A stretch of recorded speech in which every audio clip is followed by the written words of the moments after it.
Welcome, everybody, to Talking Fates, the Star Wars podcast where we discuss another Star Wars podcast, specifically Duel of the Fates, a podcast in 9 parts based on the alleged Derek Connolly, Colin Trevorrow draft of the Star Wars Episode 9 script.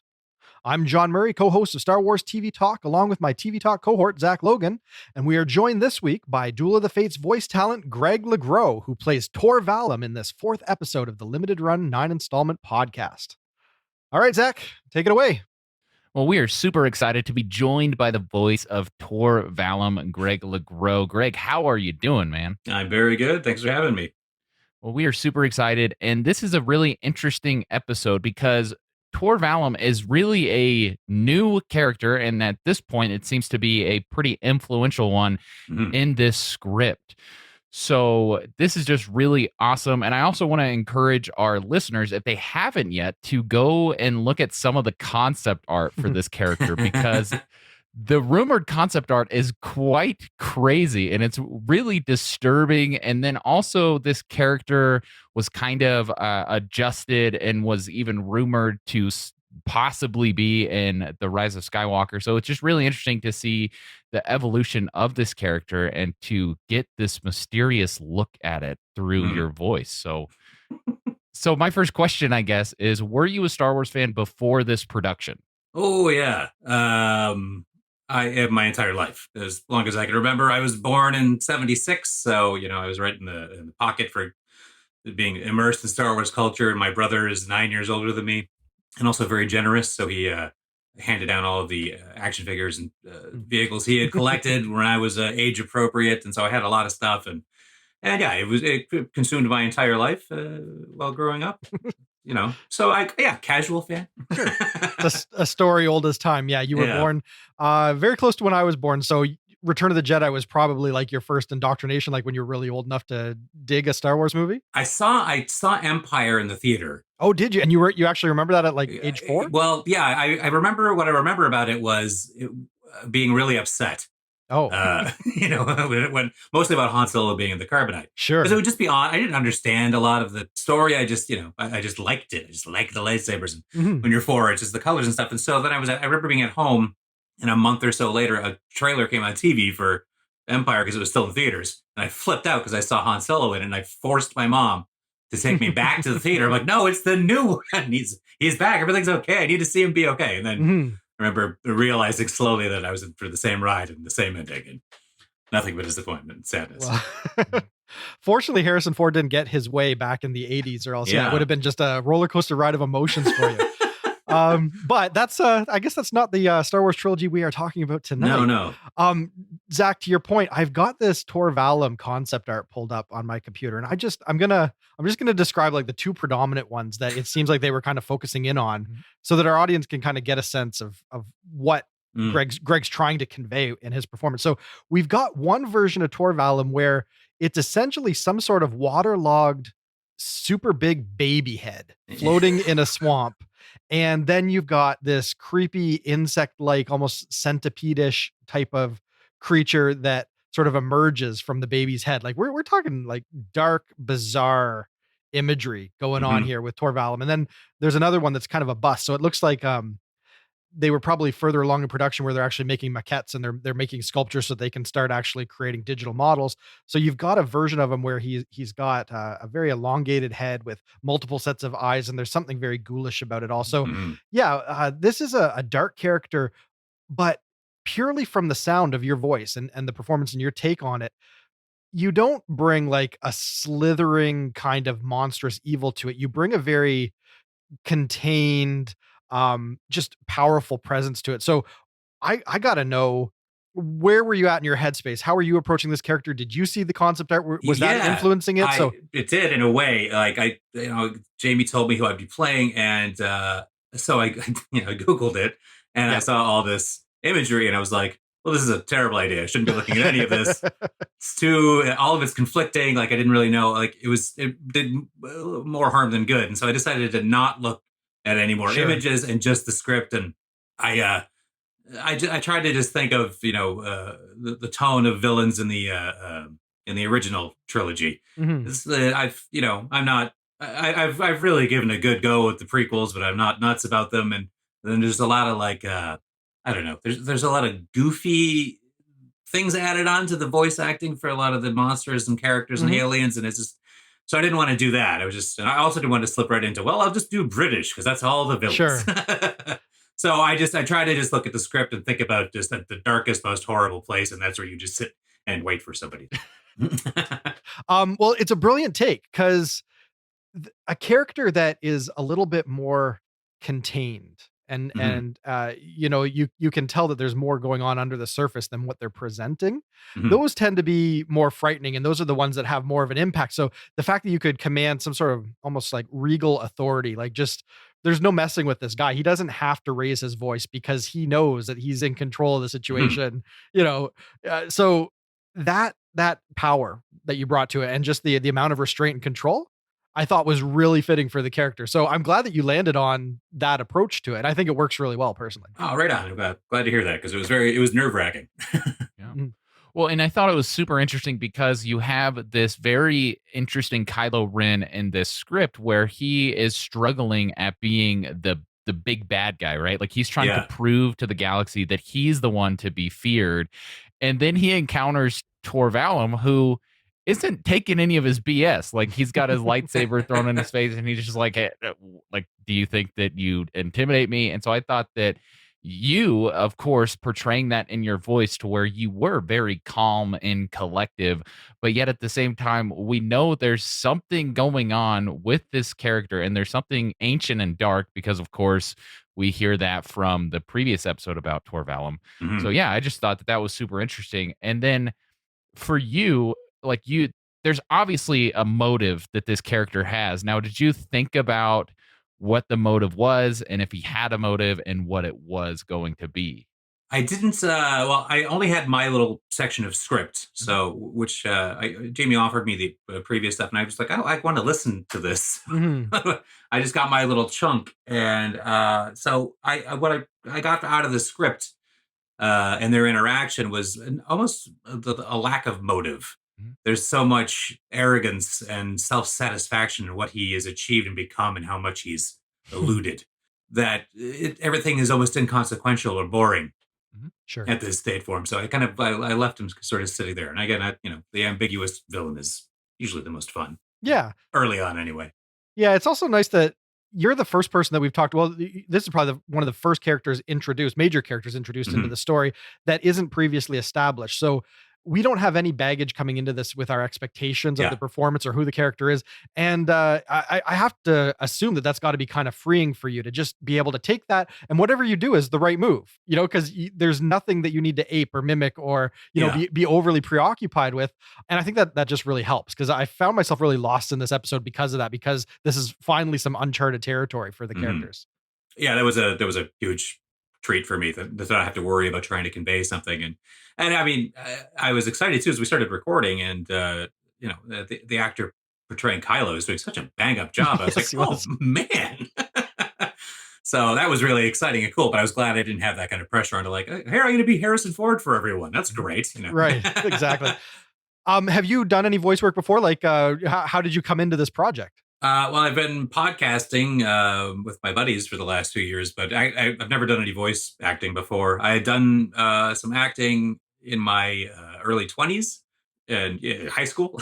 Okay. So, it hasn't really been any kind of regular thing for me. It was fun to go back to it. I haven't done it in so long. So going to your history in acting, like you said that you did some of the high school stuff, and obviously in stage acting, you're a little more animated. You're kind of a bigger actor.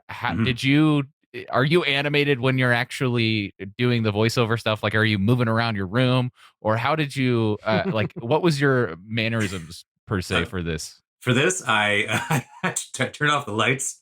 I drank a big glass of scotch, and I sat in the dark with a hoodie on, pulled over my head. Sure. I just tried to think of the muck and the empty battlefield. So yeah, big glass of scotch, dark. That was my an actor prepares. Well, I feel like we need to write that down in an article somewhere, because if more villains got a glass of scotch and put on a hood, I think their performances would be great, because it did seem so original, but at the same time, it did really, and that's where I was drawn to, it felt like an original Star Wars trilogy type of villain. It was very similar to our introduction of Sidious when we first saw him back in Empire on the holocron, whenever he had the nasty looking forehead before they corrected everything in the monkey eyes. Yes. Yeah.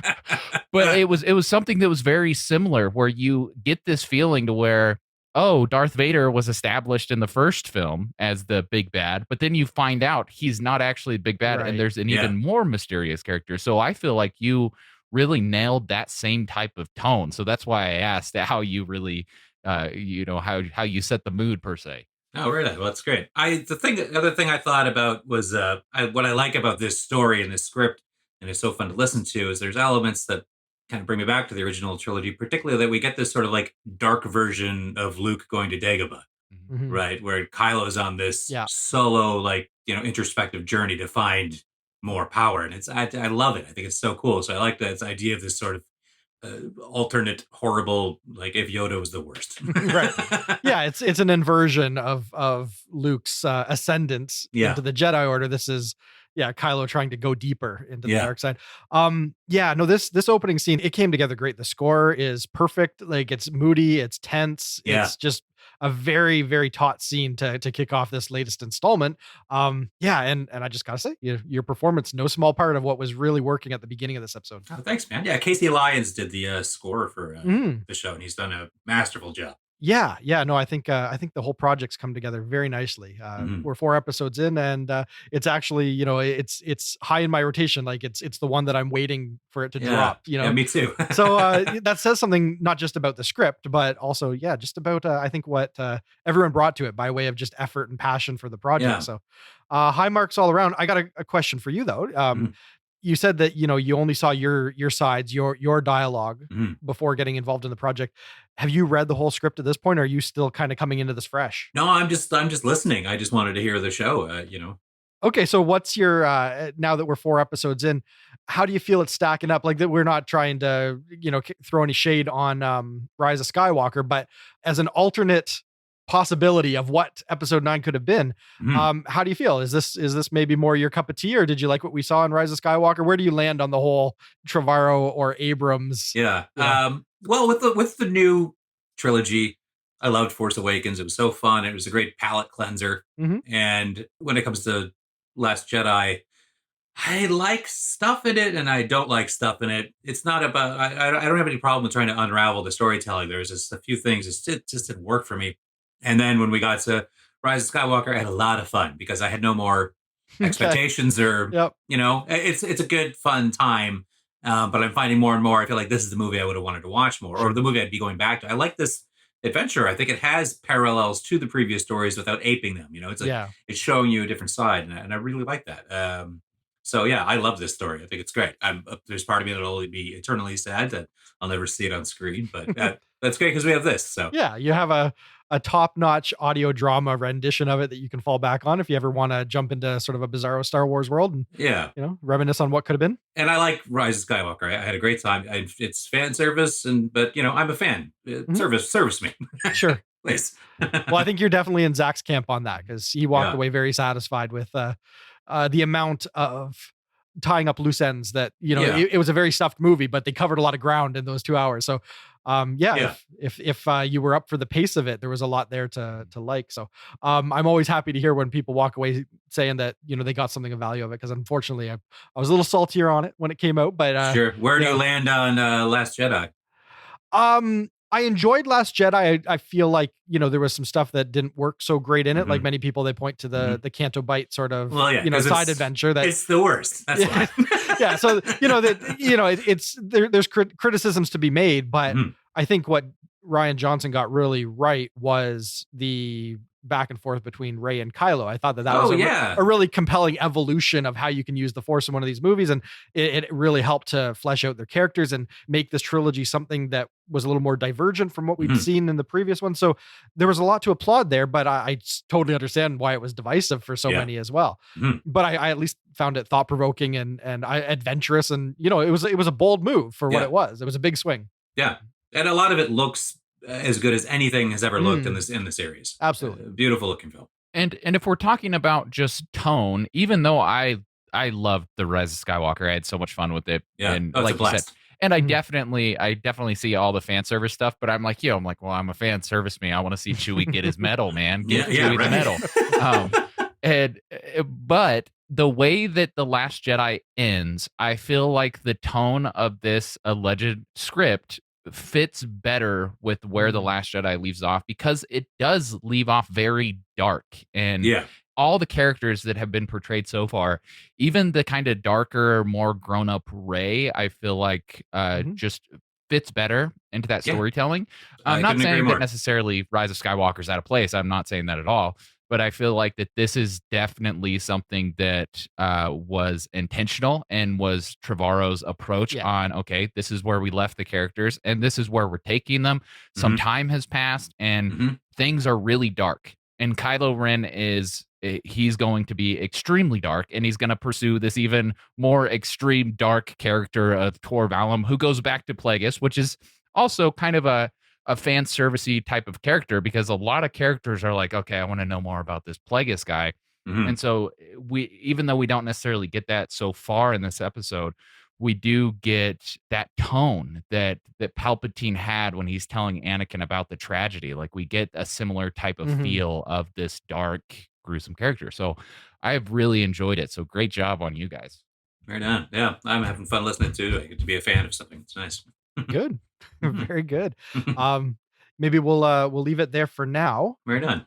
Zach, you got anything else you want to bite into before we call it a night? No, I mean, I just wanted to give Greg an opportunity to plug a couple of his podcasts. So he is a part of a couple of podcasts. And will you tell us just a little bit about those and where we can listen to it?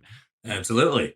I'm co-host with Jamie Du, who's put our lovely Duel of the Fates show together. We do a Tragically Hip podcast.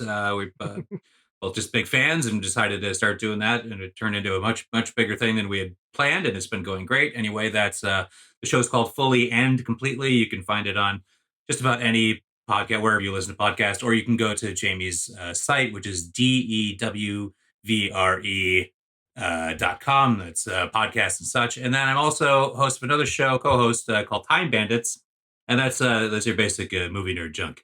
Me and my buddies have been doing something for years. We used to have another show called See You Next Wednesday that was doing very well, but we couldn't hold up the construct of the show. So now we do Time Bandits, where we've jumped back to 1980. We talk about a movie from 1980, and we each pick a few songs from that came out around that time, and we make a little mixtape that comes out as well. So that show is called Time Bandits. You can find it on Anchor FM or, of course, Spotify or wherever you listen to your podcasts. Time Bandits. All right. Well, everyone should check that out. Well, Greg, you outdid yourself. I think that everyone that has listened to your performance is blown away by this character. And especially if you look at that concept art, especially the stretched out centipede looking one, I think it's really fitting and they could actually see this happen. So thank you so much for joining us, man. It was such an honor to have you on, and we hope to have you back and talk more about this character. Yeah, anytime. Thanks for having me. I had a great time. It was a lot of fun. It was the thing of nightmares. So yeah, mission accomplished. Well, until we meet back with our heroes and villains in the next installment of Duel of the Fates, this is Zach Logan signing off from the Resistance.